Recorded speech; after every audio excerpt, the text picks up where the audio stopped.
of all the people I've interviewed or met, this is someone I never interviewed, but I have talked to him a couple of times. The greatest leader I've ever met in the world is literally a king. It's MBZ Sheikh Mohammed of Abu Dhabi, who is Muslim. I am definitely not Muslim. I'm Christian, Protestant Christian. And so I don't agree with his religion, and I don't agree with monarchies.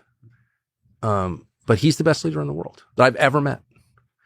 And by far, it's like not even close.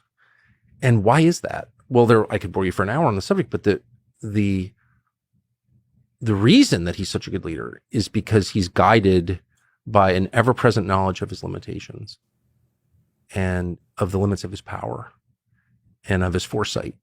And when you start there, when you start with reality, it's not even humility. Humility can be a pose, like, oh, I'm so humble. Okay. Humble brag is a phrase for a reason. It's like way deeper than that. It's just like, no. Do I have magical powers? Can I see the future? No. Okay. That's just a fact.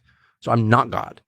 But I've never seen anybody more at ease with admitting that than MBZ, just a remarkable person. And for that reason, he is like treated as an oracle. I don't think people understand the number of world leaders who traipse through his house or palace to seek his counsel.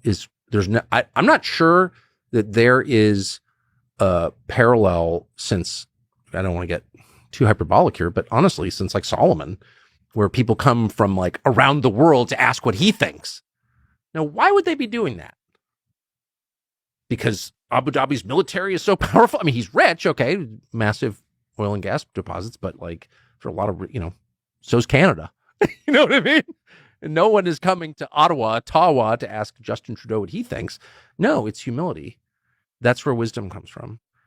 Great leaders are so rare that when you see one, you know it right away. It blows your mind. And what blows my mind about Sheikh Mohammed in Abu Dhabi is that everyone in the world knows it. And I've never seen a story on this. I'm not guessing. I know this is true because I've seen it.